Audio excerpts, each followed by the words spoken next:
Whatever the case, Sherazad had a gift for telling stories that touched the heart. No matter what sort of story it was, she made it special. Her voice, her timing, her pacing were all flawless. She captured her listener's attention, tantalized him, drove him to ponder and speculate, and then, in the end, gave him precisely what he's been seeking. Enthralled, Habara was able to forget the reality that surrounded him, if only for a moment. Like a blackboard wiped with a damp cloth, he was erased of worries, of unpleasant memories. Who could ask for more? At this point in his life, that kind of forgetting was what Habara desired more than anything. Sherazad was 35, 4 years older than Habara, and a full-time housewife with two children in elementary school, though she was also a registered nurse and what was apparently called in for the occasional job. Her husband was a typical company man. Their home was a 20-minute drive away. This was all, or almost all, the personal information she had volunteered. Habara had no way of verifying any of it, but he could think of no particular reason to doubt her. She had never revealed her name. There's no need for you to know, is there? Sherazad had asked. She certainly had a point. As long as they continued like this, she could remain Sherazad to him. No inconvenience there. Nor had she ever called Habara by his name, though of course she knew what it was. She judiciously steered clear of the name, as if it would somehow be unlucky or inappropriate to have it pass her lips. On the surface, at least, this Sherazad had nothing in common with the beautiful queen of 1,001 nights.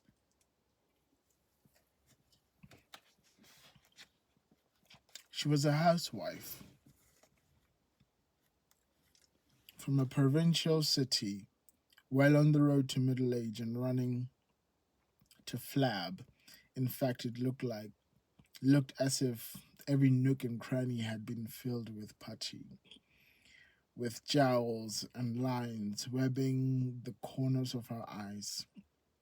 Her hairstyle, her makeup, and her manner of dress weren't exactly slapdash, but neither were they likely to receive any compliments. Her features were not unattractive, but her face lacked.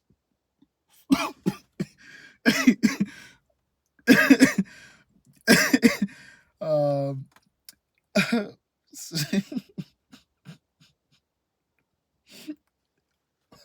her features were not unattractive, but her face lacked focus. So that so that the, so that the impression she left was somehow blurry. As a consequence, those who walked by her on the street or shared the same elevator probably took little notice of her. 10 years earlier, she might well have been a lively and attractive young woman, perhaps even turned a few heads. At some point, however, the curtain had fallen on that part of her life and it seemed unlikely to rise again. Sherazad came to see Habara twice a week. Her days were not fixed, but she never came on weekends. No doubt she spent that time with her family. She always phoned an hour before arriving. She brought groceries at the local supermarket and brought them to him in her car, a small blue Mazda hatchback. An older model, it had a dent in its rear bumper and its wheels were black with grime. Parking it in the reserved space assigned to the house, she would carry the bags to the front door and ring the bell. After checking the pee hole, Habara would release the lock, unhook the chain, and let her in. In the kitchen, she'd sort the groceries and arrange them in the refrigerator. Then she'd make a list of things to buy for her next visit. She performed these tasks skillfully with a minimum of wasted motion, like a competent housewife saying little throughout. Once she'd finished, the two of them would move wordlessly to the bedroom as if borne there by an invisible current. Sherazad quickly removed her clothes and, still silent, joined Habara in bed. She barely spoke during their lovemaking, either performing each act as if completing an assignment. She was menstruating. She used her hand to accomplish the same end. Ah, when she was menstruating, she used her hand to accomplish the same end. Her her deft, rather businesslike manner reminded Habara that she was a licensed nurse. After sex, they lay in bed and talked. More accurately, she talked and he listened, adding an appropriate word here, asking the occasional question there. When the clock said 4:30, she would break off her story for some reason. It always seemed to have just reached a climax. Jump out of bed, gather up her clothes and get ready to leave. She had to go home, she said, to prepare dinner. Habara would see her to the door, replace the chain and watch through the curtains as the grimy little blue car drove away. At 6 o'clock, he made a simple dinner and ate it by himself. He had once worked as a cook, so putting a meal together was no great hardship. He drank Perrier with his dinner. He never touched alcohol and followed it with a cup of coffee, which he sipped while watching a DVD or reading. He liked long books, especially those he had to read several times to understand. There wasn't much else to do. He had no one to talk to, no one to phone, with no computer. He had no way of accessing the internet. No newspaper was delivered, and he never watched television. There was a good reason for that. It went without saying that he couldn't go outside. Should Sherazad's visit come to a halt for some reason, he would be left all alone, all ties to the outside world severed. Habara was not overly concerned about this prospect. If that happens, he thought it would be hard, but I'll scrape by one way or another. I am not stranded on a desert island. No, he thought, I am a desert island. If he could fully grasp that concept, he could deal with whatever lay ahead. He had always been comfortable being by himself. His nerves could cope with the solitude. What did bother him, though, was that thought of not being able to talk in bed with Sherazad. One more precisely, missing the next installment of her story. Not long after settling in that house, Habara had grown a beard.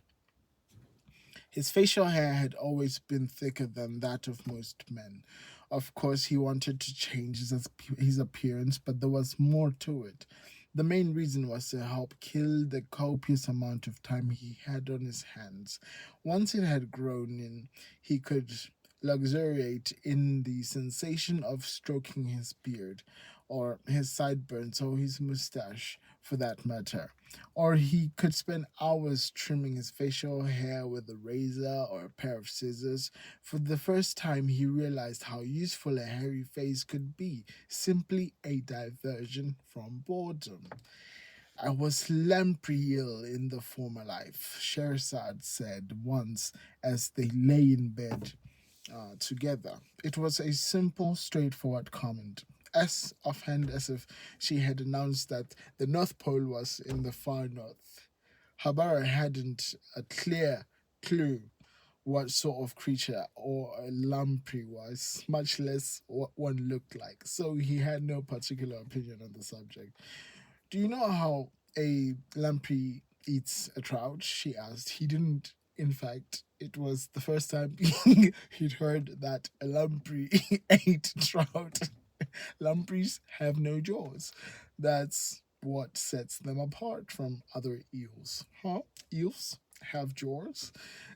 Haven't you ever taken a good look at one? She said. Surprise. I do eat eel now and then, but I've never had an opportunity to see if they have jaws. Well, you should check it out sometime. Go to an aquarium or some place like that. Regular eels have jaws with teeth, but lampreys have only suckers, which they use to attach themselves to rocks at the bottom of a river or lake. Then they just kind of float there, waving back and forth like weeds. Habara imagined a bunch of lampreys swaying like weeds at the bottom of a lake. The scene seemed somehow divorced from reality, although reality he knew could at times be terribly unreal. Lampreys live like that, hidden among the weeds, lying in wait. Then, when a trout passes overhead, they dart up and fasten onto it with their suckers. Inside their suckers are these tongue like things with teeth, which rub back and forth against the trout's belly until a hole opens up. Oh my god. And they can start eating the flesh. Oh my god, bit by bit. Nature is fucked up. Oh my god. I wouldn't like to be a trout, Habara said. I mean, of course. Why would you want to be a trout at this point? Back in Roman times, they raised lampreys in ponds. Uppity slaves got chucked in, and the lampreys ate them alive. What? The fuck? Habara thought that he wouldn't have enjoyed being a Roman slave either. Of course, being a slave was a downer under any circumstance. The first time I saw a lamprey was back in elementary school on a class trip to the aquarium, Sherazad said. The moment I read the description of how they lived, I knew that I'd been one in a former life. I mean, I could actually remember being fastened to a rock, swaying invisibly among the weeds, eyeing the fat trout swimming by above me. Can you remember eating them? No, I can't. That's a relief, Habar said. But is that all you recall from your life as a lamprey? Swaying to and fro at the bottom of a river? A former life can't be called up just like that, she said. If you're lucky, you could catch a flash of what it was like. It's like catching a glimpse through a tiny hole in a wall. You only get a snapshot of that little bit. Can you recall any of your former lives? No, not one, Habar said. Truth be told, he had never felt the urge to revisit a former life. He had his hands full with the present one.